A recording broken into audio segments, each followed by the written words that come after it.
welcome, Ashley. And yeah, thanks for joining me on this Winging It um, new experiment with trying out different co-hosts. We're going to be talking with John Notten. And you went down to the show on Saturday. Well, I think you've been there before as well. But on Yeah, Saturday, you took some video and some photographs, which yeah, viewers would have seen by now anyway. it's a pretty good show. So it stuck in my mind, and I went down to see it again. Welcome to Winging It. Thank you. Uh, you just had a show finish at Redhead, and I believe you have installation part. Is it part of Lumiere? Is that the name of the? That's right. It's Yeah. called Lumiere, the Art of Light at Yes, Ontario. right. That's right. Yeah, yeah. And you have a piece at Ontario Place, I believe. Is that? Yes, and actually, I mean, I have another canoe-based installation that's at a place called Todd Morden Oh yeah, Heritage Site. Todd Morton Mills. Yeah. Todd Morden Mills Heritage Site, and it's been there actually for 2 years, but it's coming down in May now, I think. Okay. Okay. Well, we'll I'll add that on to this video. So let's just jump right in. Can you tell us about the Absolutely. show? I know I don't remember the name offhand, but I know it has to do with canoe strokes. Yes, the name of the show is Cut, Draw, Pry, which are canoe strokes, but also some of the ways that I've butchered a canoe in the show. I've cut them, I've drawn them, and Yeah. I've pried them apart as well. So the title kind of has that dual meaning to it. That's awesome. Awesome. And canoes feature very prominently. They do indeed, because they feature very prominently in my life, and they always have. I'm an avid canoeist. I'm an avid canoe tripper. Have a family of 3 boys and a beautiful partner, and we just do a lot of exploring of the province. And so the canoe as an object is very near and dear to my heart, for sure. And I think everything starts with that relationship, with that personal relationship with my canoe. Well, and it's also it's very much an essential part of Canadian personal mythology, and especially in Ontario, seems to me. Absolutely. I know quite a few people absolutely. who are like lifelong canoeists. And Oh yeah. I mean, even people that don't paddle canoes love to adorn their cottages with them, love to have a red canoe on their dock as an aesthetic feature, even if they don't actually do much canoeing. And then there's these iconic images of Pierre Trudeau when he was retiring, going out and doing a solo paddle with his beautiful leather jacket. And, so it is part of the psyche, I would say, of Canadian culture, for sure. well, and our I know, Ashley, you're excited to jump in. The film culture of Bill Mason and all his canoe films. Absolutely. Yeah. Absolutely. Yeah. I mean, those films, were very instructive for me. And I remember when our first child was born. I mean, he's 35 now, but when he was first born, I was thinking, so how old could do you have to be to take to bring a child on a canoe trip? And Bill Mason has a chapter in one of those Path of the Paddle or the follow, I can't remember, where it's all about children. And it starts out by saying, people have often asked me, how early can you bring a child on a canoe trip? And my answer always is, if you've got the canoe on the roof, coming back from the hospital, off you go. I have film footage of my sons not paddling, but being in a canoe I think Lucas's first canoe trip was 11 months. Wow. And, I mean, there's a lot of extra things to think about when you're on a canoe trip with an infant, like you're drinking lake water and, you want to protect the health of your child. But anyway, he seems to not have been much worse for wear because of it. Is he an adventure? Is he a canoeist now and an adventurer? Oh, all 3 of them are. Awesome. And, nothing could make me prouder that they, I mean, they've turned out to be, I think, fine young men, which is wonderful, but that they like canoe tripping is sort of like an extra level for me. Yeah. And had the very good fortune of going on a canoe trip with Ashley's son, Alaric, as well, who is a hardy outdoorsman himself, and just a wonderful trip to be able to spend with him as well. Awesome. Well, Ashley, why don't you jump in now? I know you were wanting to. Just coming from Africa and having such an interest in colonialism, and then seeing John's show, made me very interested to see how you were interpreting the cultural position of canoes within the society, and where they came from, and how they continue to sort of affect things. And I found your exhibition very engaging on a number of levels, but that was one of the ones. And also the way everything is connected, as you mentioned, it's like an immersive installation. So the rope, which is so important to bind everything, it's almost like a sentence or something, or the space between words, and then the sculptures and creations are all sort of intermingled with the rope in some way or other. So I found all that very interesting. And perhaps you could talk a little bit about the cultural connection for you. Yeah, absolutely. I mean, the first part of our talk here has been fondly talking about children in canoes and Pierre Trudeau and so on. And I mentioned that that's the starting point, but that really was just the launch pad, because after that, I became very interested in digging deeper into the roots of this object, and how our notion of a canoe as just a recreational craft for weekends is a very limited view of what the canoe really is. So as I dug into this, I really learned about its role as you may know. I mean, it is an indigenous technology. It's quite an ancient indigenous technology. It's not unique just to this place we now call Canada. There are canoe-like, I don't know, maybe there's something in South Africa like a canoe, I'm sure, that's quite ancient. So it's not unique to this place, Canada. But when the first European settlers came, they were ill-equipped to access parts of the landscape with European vessels that were big and clunky and really not conducive to carrying from lake to lake to lake. So with the adoption, appropriation, theft, gift, however we want to talk about it, of this indigenous craft, it got into their hands. In any case, one way or another, it got into the hands of European settlers. And that was really, that kind of lit a fire, I think, for this nation building project, because it was then that that they could access parts that they could never access before.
Yeah, I think that access to the land was so important because that led to a lot of things, not the least of which was the displacement of indigenous people from where they were in many cases.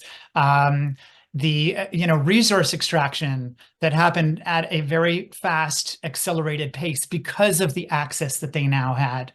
The fur trade just took off. And then these canoes, of course, started to evolve from being humble two-person vessels to being, like these giant voyageur canoes Yeah. It's that like could hold, Courrier hold de a dozen Bois people. with a The Courrier de Courrier du Bois. Bois, Yeah. exactly, and could carry, many people and tons of cargo, which was, of course, the stuff that was being extracted from the landscape. Not the Right. least of which was the furs, the beaver pelts that were being sent back to Europe as part of this, this beaver hat, Craze. The phrase, beaver this phrase that craze. came in Europe. And I would argue, and not just me, but I think historians would argue that this was in large part due to the access to the canoe. Yeah. So it became interesting to me that this object that on the one hand I hold so dearly close to my heart as a fond object might also have a painful history. Sure. And isn't that what we can say about Canada in general? That we may love this country and there's so many beautiful things about it, but then there are other things that bring us enormous pain as well. And I can So imagine that it the same. seemed to me that you build ambiguity in ambiguity into your work. That those sort of mixed feelings of love and excitement with knowing the history. Yeah, I mean, hence the fact that I have cut and drawn and pried them now. I've really mined this object for everything that it's worth. I've thought about, the construction of a traditional canoe, namely ribs. I've thought about ribs, and I've thought about them in reference to human ribs and my own ribs. I've taken the canoe and I've done sort of torturous things to it. I've tied a canoe in a knot, because that's kind of how I feel about this object. Today I posted one of your images of the figure crucified on two canoes. Oh, is that right? Yes. Okay. Yes. I mean, I have now. The other thing is that I grew up as a Catholic, and Okay. so Catholic faith sometimes collides also with with my ideas and my art making. Absolutely, and I have a main image of the show is a intersecting canoe like a cross, Right. which is of course a paradox because the canoe can't go this way. Or should you ever want to have four paddlers of this canoe, it would be a very frustrating voyage. Should you ever want four portagers of a canoe that was in that configuration, they would get nowhere. Such is the frustration I think that I feel in this, my feelings, my conflicted feelings for the canoe. Right. Going two ways at the same time. Absolutely. Absolutely. I was thinking that amazing canoe that you found torn up and you repurposed it. I was wondering if the fish you'd chosen was actually a salmon. Well, certainly I was thinking about spawning salmon. Yes. I mean, mine is a green canoe rather than a salmon colored canoe, but I was thinking about that. But I have to say that the evolution of a canoe into a fish was a very quick and organic process. I didn't have to do tons of research on, let's say, a species of fish like a salmon. I literally started cutting. I wasn't even sure if, I mean, once you cut this canoe, you're not putting it back together. It's pretty unforgiving. Yeah. And yet I set at it with a certain kind of enthusiasm to start cutting out these ribs and then sticking them at the bottom to complete a full rib image. And it really wasn't until I started bolting it all together that I stood back and thought, yeah, this does look like a salmon. But in answer to your question, Ashley, I'm happy that it looks that way because I'm also really interested in the migration of fish, the movement of fish. And in particular, as a Torontonian, I'm very interested in the history of the Humber River, which of course welcomes every year a huge migration of salmon, a spawning of salmon that swim upstream up the Humber River against all odds, jumping over, barriers and so on, fighting to return to their, original, Yeah, their yeah. origin. And that is not unlike the use of the Humber River as a commercial trade route that was, of course, initially solely an indigenous trade route that linked Lake Ontario with northern lakes. But then, of course, it was kind of co-opted as this route of commerce and power by European traders who then used it. So I think that this fish swimming up the Humber River is akin to early travelers on the Humber River, early human travelers on the Humber River. I remember the rather beautiful rendition of the Humber River with your canoes that have been twisted and actually forming the shape of the river, and also the shadows on the walls. I thought it was a very poignant image. That how do you make those when you're doing the ribs and everything? How do you go about that? Well, I would never propose that I am a fine craftsman woodsworker. And sometimes I'm a bit of an imposter woodworker, but it works. And my method is basically taking thin lamination strips that are glued together and bent into shape. Perhaps there is somebody with more experience than me that says I should be steaming things and so on. But I am really, maybe like you, Ashley, with a brush, I need something very immediate. I need to see the immediate result of my action on the material, like perhaps your immediate evidence of your mark making on a surface. So I found a very easy way to do it, which is really with very like commercial laminate thin strips that I can cut to any width. Wow. I can buy it as a wide sheet and have large laminations, or very, very fine. In the show, I actually have some very fine little canoes that are all made the same way with these laminations that are glued together. I prefer oak because it is the strongest and holds its shape the best. Although I will admit that oak is not a material that's associated with canoe building. No, that's a great and yet it really is the most functional. I actually tried cedar. And it just didn't. Cedar is a little bit more aligned with traditional canoe building. Yeah. But the oak works really, really well. It's very, very strong. So although it looks like a very fragile thing, the fact is that it's quite strong. And Ashley, you mentioned the piece, and there's actually two pieces in the show that echo in their shape the Humber River. Initially, this idea was born out of a call for proposals for a new community center that they're building here, in which they wanted a very large suspended sculpture that in some way honored the history of Etobicoke, which is where I live. And in my research, the Humber River really kept coming up as being like the most important geographical feature of this area, that really historians would say without it, Toronto might not ever exist. And so certainly not Etobicoke. Certainly not Etobicoke. Which would have been a village, absolutely. Ago, whatever, yeah. Yeah, but it did, would never have become what it has become now without the Humber River. And then the Humber River, of course, as I mentioned earlier, was this route of commerce.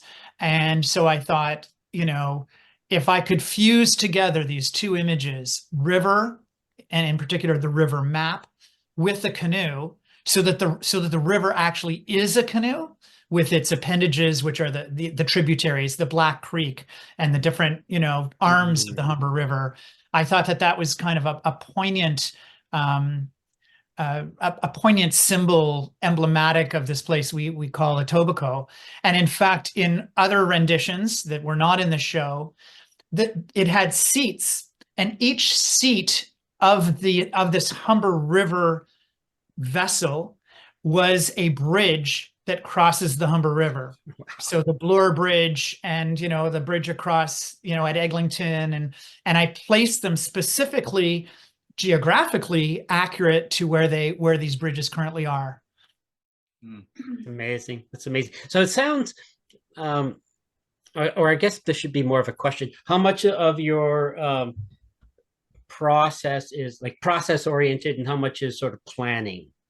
It sounds like you need immediate response. So there's definitely, but obviously with large pieces, there's got to be some degree of planning, or is it? Maybe not. Maybe you just cut things, you know, into pieces and figure out how to put them back together. Yeah, well, I certainly couldn't say that there's one way that it always happens. Okay, awesome. I would say that sometimes it's instantaneous, and I see the piece in my head, and I jump to get my sketchbook, for example, right here. I was going to ask, do you do drawings? I mean, I go through a lot of sketchbooks. Yeah, okay, so you do drawings, and I mean, there's for example an early drawing, for example, of the Humber River piece, but I mean, everything kind of starts with a drawing. Well, it starts with the idea, but I have to get it down right away. Cool. All right. Yeah. I love to swim and I love to ride my bike. And these are two places that I get all my inspiration. When I get out of the shower, or I get out of a pool, or at best when I get out of a lake. Honestly, my wife almost hands me the sketchbook. She knows that I will have had an idea while in the water or on my bike. There are other times when it takes longer, for sure. And also as a sculptor, unlike a drawing, it often requires engineering. Right. It has to be strong enough to hang, to suspend, to stand on a plinth. It can't fall over. There's a sense of balance. So that takes a little bit longer to figure that out, to research that. But it all happens pretty quick. Like it's a bit of a lightning bolt. Awesome. Then I can imagine sometimes the construction is time consuming and probably slows you down in ways that maybe you want, I don't know. I tend to like to do things really quickly. It's true. I mean, there are a lot of sculptural processes that are very labor intensive and they take a long time, and I steer away from them. I'm not a great mold maker to do casting. Right. Okay.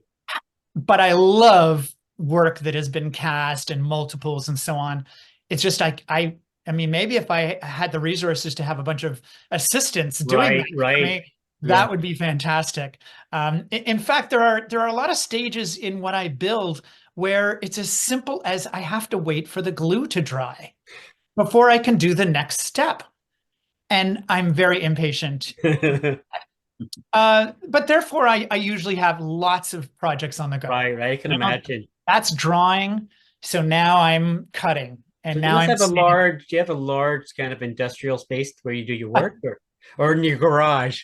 No, I have some indoor space. Like this is in my home. Yeah. I mentioned that I have 3 sons. Yeah. Love them dearly, but it was nice that we moved them out. Okay. Because now the house is being taken over with studio spaces, and I have like this double garage, which is very modest, but extremely functional. And when I look at your oeuvre, like all the work you've done, like, my first thought is, oh, he's got to have a big, but then it's like, no, he's nice. Like the rest of us, he lives and he does work. Absolutely. That's awesome. I mean, it has incredible advantages to having something that is in your home, because you can work all night and you can get up in the morning and you don't have to get into a vehicle or a bike or something to go somewhere. And not to mention the cost. I mean, because the cost of rental. You'd have to sell the house to get a studio.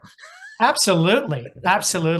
Yeah. I also have, even though I live in kind of a conservative looking, very traditional Etobicoke neighborhood, I have very tolerant neighbors who don't seem to mind when I'm building sometimes a pretty enormous sculpture on the driveway, and they come over and they show interest.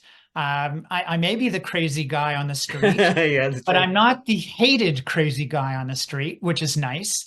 In fact, I can call upon them and at any moment and say, "Hey, can you help me lift this large thing?"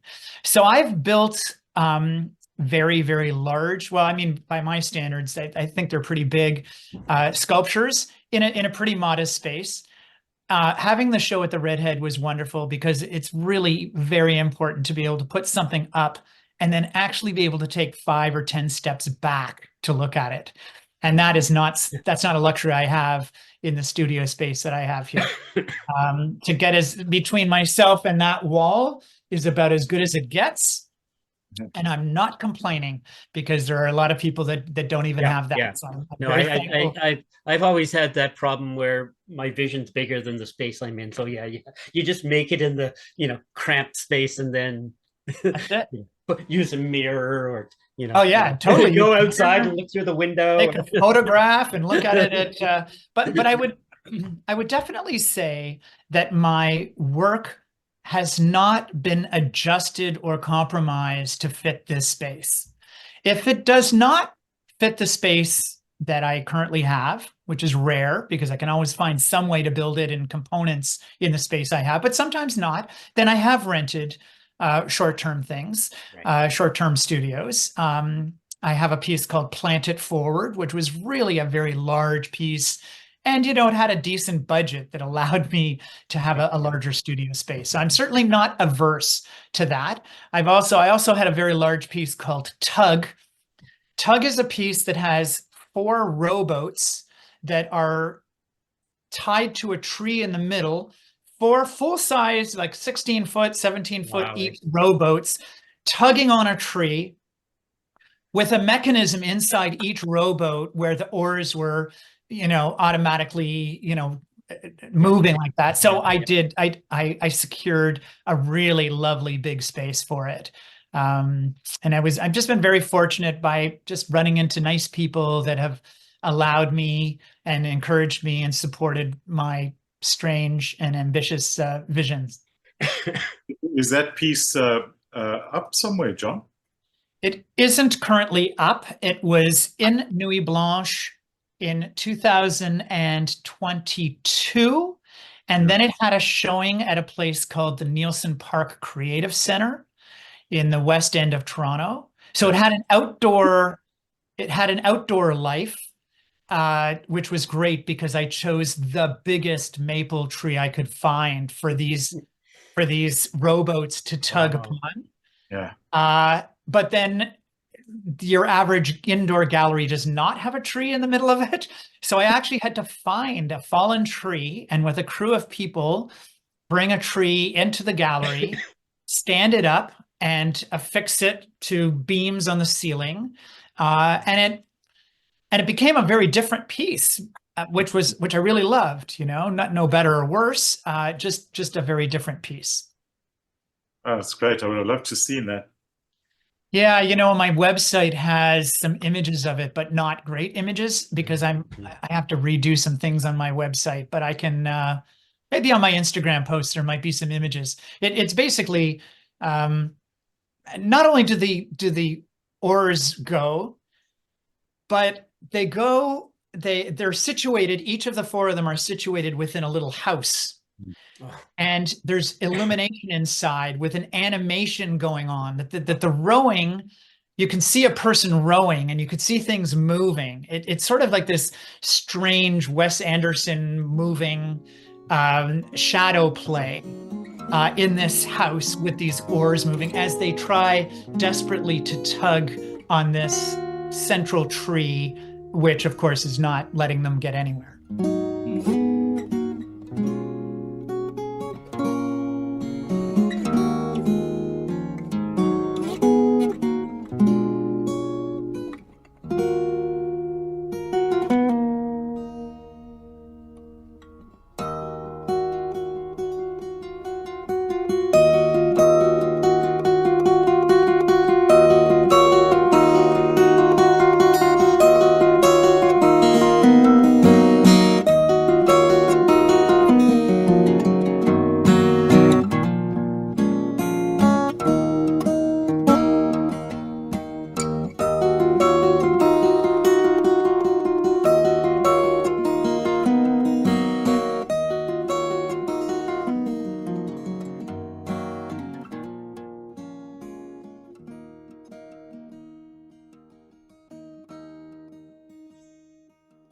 mean, I also have a piece that's at Ontario Place, which is again following. Yeah, so that's the ones with the illuminated canoes, right? I was looking Yes. at it. I haven't seen it in Yeah. person, but I wanted to ask you, so are they fiberglass canoes? Because it seems like there's light coming through them. It makes Yeah, them look like a flame. they're kind of these really not very elegant vessels.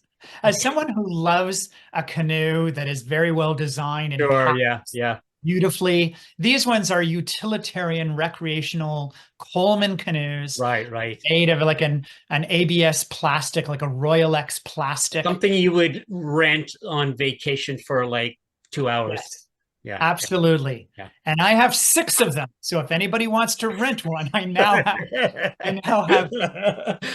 have 6 of them. You could subsidize Although, your the sculpture by rental system on the Humber River. I have a friend who canoes on the Humber River. I mean, she's got her own canoe, but yeah, no, I you could be canoe out the there Humber River all the time, and they do have a rental company that rents you canoes. yeah. But Ashley, previously you had mentioned about salmon, and the color of my canoes at Ontario Place are beautifully salmon colored. And I have, as I mentioned, 6 of them. Right. And I'm thinking about making a school of fish, 6 salmon Nice. that move. Actually, my intention is for them to move by having the viewer get inside of it.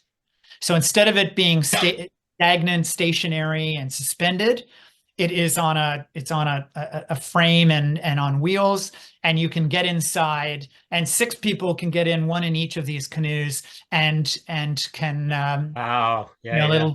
and can move within a Bumper space. cars. Bumper fish, bumper salmon, Bumper salmon. shall we say? Schooling. Very interesting how salmon are when they go into the spawning phase. It's so important, every phase of that, as they die and as they're used by the animals and everything around. It's amazing how they actually move into the trees and everything. So it's almost like salmon are a life force in nature. They're not just an isolated little fish, just with a kind of weird habit. They actually are part. They're a symbiotic creature within the environment, and I find that so fascinating that it all actually works together in some weird way. So right. Well, they're part of an ecosystem, but there's something more than just being. It goes way beyond. There's an intelligence between the fish, the water, the land, the trees. Yeah.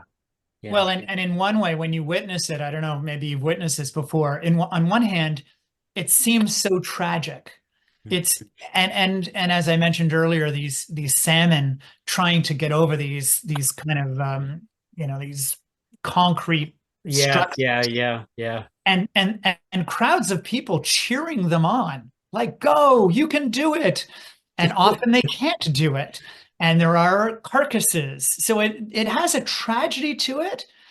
But on the other hand, as Ashley, you were inferring, I mean, it's so beautiful too, as well. Like it's tragic, but it's a tragic beauty for sure. Like the Humber River is almost like it's almost like an artery or something, and there's all this blood and everything flowing and feeding the land and feeding, even John's works are feeding us in an intellectual way, thinking about things and making the connection. We don't really necessarily know or anything, but we can find our world illuminated by ideas, fresh ideas like that. That's a beautiful and poetic way to put it. Thank you. Yeah, awesome. Yeah. I mean, one of the things that I always struggle with as someone that cares very much about the environment, I'm cautious in starting projects if I don't really know where the materials are going to be after this is over. Right. If it's something that's very sellable, which my work is generally not that it can't be sellable, but it's not not as easily sellable as, say, a painting. For sure. I have to be very conscious of the fact that if I'm going to cut into these Coleman canoes, now they're no longer functioning Coleman canoes. So I have to think really long and hard before doing that, because after I cut into them and I make something out of them and they're shown and presumably not sold, where do they go? The Right, right. seamen on the Humber River are carried away by raccoons into the forest, and they feast upon them. But that is not the case for my sculptures, which, if I don't do it right, I'm Yeah. they're going to end up in a landfill, and that is that's something that I really want to avoid. So I try to get as much as I can out of the material. So, for example, the piece at Ontario Place involves 6 standing up canoes, which can be restored to 6 lake-worthy Usable. vessels. Yeah. Yeah. Once again, Yeah. no cutting involved. But I have to say, especially now listening to Ashley, I'm thinking about salmon, and I'm thinking about making more fish. Yeah. But I have to think about, where they'll end up eventually. Yeah, for sure. It's a really tough problem. In green economics, you shouldn't actually consider anything without first considering the waste, because the waste is actually what costs. So if you've got to repair your environment, you haven't made any money. You've lost money. It's you Sure, have to put the waste into the equation as the main thing to think about. All those things are factored into whether it's profitable or not, right? Yeah. Right. Yeah. I mean, Yeah. I'm a believer in the philosophy of the circular economy. And I did a piece, I mentioned it earlier, called Plant It Forward. This is a piece that involves wheelbarrows and shovels. And it was an urban garden on King Street. And that worked, I think it worked really well as a sculpture on King Street. But the whole intention from the very minute that I came up with this idea was that when this project is over, every component, and there's 6 distinct units, would be then divided up and sent off to gardening organizations, volunteer gardening organizations across the city, which is what happened. Yeah. So it had its moment as art. Then it was taken apart and loaded on a truck, and we delivered it. And so now this project lives on, and there was no end point to this thing. Interesting to document the then dispersion of those. And I have. You have? Oh, that's awesome, because I have, and in fact, I ride out to visit these places. Oh, awesome. So every unit had a yellow wheelbarrow, a shovel, a garden box, what else did it have? It had a collection basin for rainwater and a reservoir to hold the rainwater so that then you could water it. So those were the components. Some people decided to leave it as a unit, like as a sculptural unit, and keep using it in that way. Whereas others took it apart. They took the wood, they use every bolt, and that was great too. I just really loved the way each group utilized these materials in a different way. And I could say with pretty great confidence that nothing went into the garbage.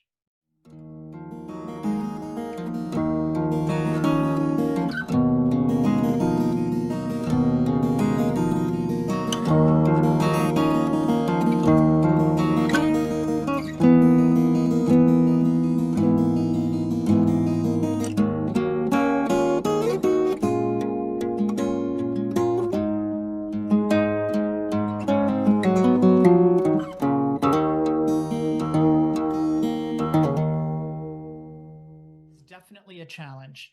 And I don't know, Ashley, you're a painter. I know you're a sculptor as well, but it's really a problem for artists, for sculptors. I mean, well, and I imagine anyone who's making work that's considers the environment using things like fiberglass or materials that you know are harmful, but I mean, that's for those canoes, they have to be like that, right? Oh, absolutely.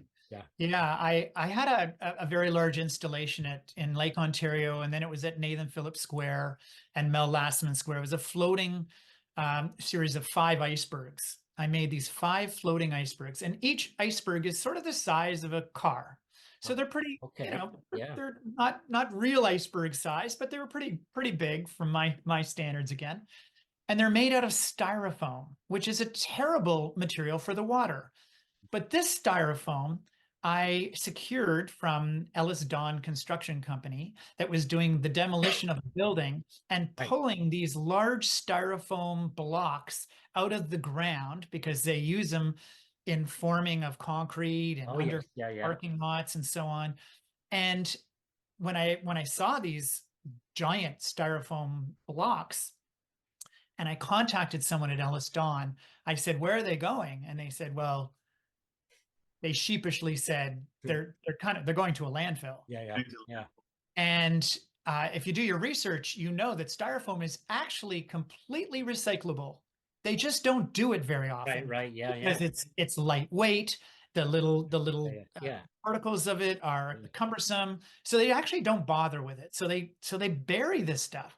So I was happy to kind of rescue these That's awesome. Yeah. styrofoam blocks from their fate of being buried for the next 200 years in a landfill site and leaching out whatever they're going to leach out to create this work of art. Mm. But now the show is over and I have these giant icebergs.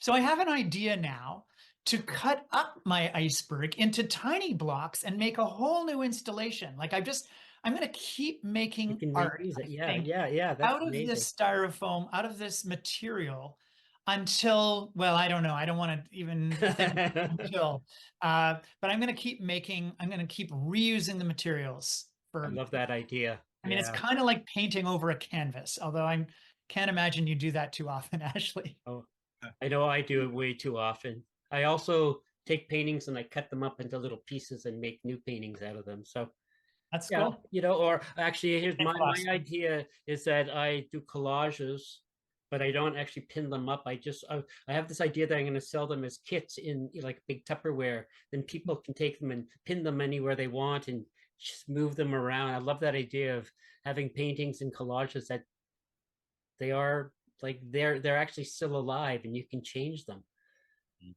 That's a wonderful idea. I guess it's sort of like the old, dolls that paper dolls that mostly Right. girls would have that you could, you know, just recreate scenes with them or Sure. interchange the parts or whatever. Yeah. Right. One of Well, the we are running out of time. We got a few more minutes. Ashley, you were gonna say something. Yeah. So to Ashley, the conversation about reclaiming stuff. There's a process called pyrolysis, which is a drum that's heated up at up to a certain temperature, and you can put any plastic in and any car tire and everything that, and it transforms it into ethylene. And wow. I'm just wondering why it's so hard for our society to just do that, because we could control the any kind of smoke. There wouldn't be anything going into the atmosphere. It's a contained drum, and it's like this. You can buy these from China if you wanted it, like a really big one. You could just buy it. So the technology exists, but It does exist. we continue to throw things into With the landfill. motivation, right?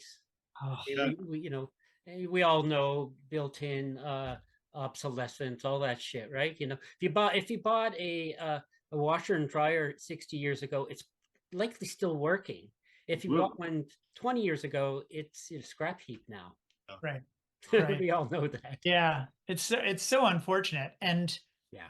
well, back to the styrofoam, as I mentioned, styrofoam is completely recyclable. So I did find a company that will do this. And maybe it's exactly the machine that you're talking about. I went to the That's facility interesting. Yeah. and there's a big hopper and you could throw this stuff into this thing And and they they melt come it. out like these gold bars like ingots. They come out like block, Wow. like bricks of plastic. And I can imagine that my sculpture, as big as it is, you know, when you put it through that process, Yeah, yeah. it'll be 3 bricks or It'll something. be, yeah.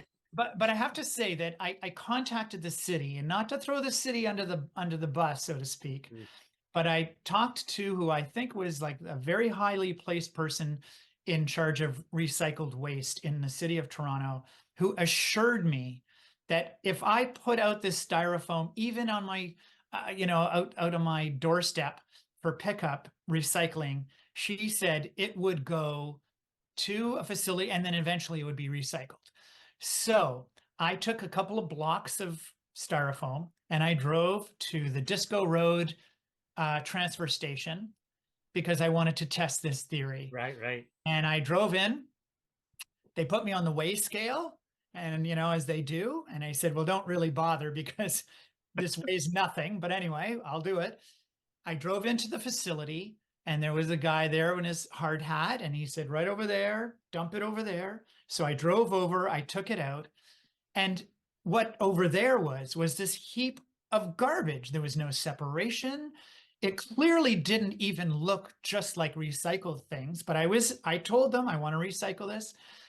And I said to the guy in the hard hat, what are the chances that this is going to be recycled versus going to a landfill? And he smiled this little smirk and he said, the answer to that question is above my pay grade. And I mean, it was obvious in that moment. Yeah. There was no styrofoam recycling, No. despite the You're fact right. that we have the technology, that we have the know-how, but we just don't It's do the it. will. It's the So will and the easy. determination. It's Yeah. so easy to tuck it out of sight in a big building and then cart it off up north to some site and cover it with Yeah. sand. Yeah. Where it'll be for 150,000 Absolutely. years. Well, Absolutely. on that like cheery note, Yeah. we do have to say Okay. goodbye. Anything else coming up in the next year or two that people can look for? I mean, you I have do your show have at Ontario Place.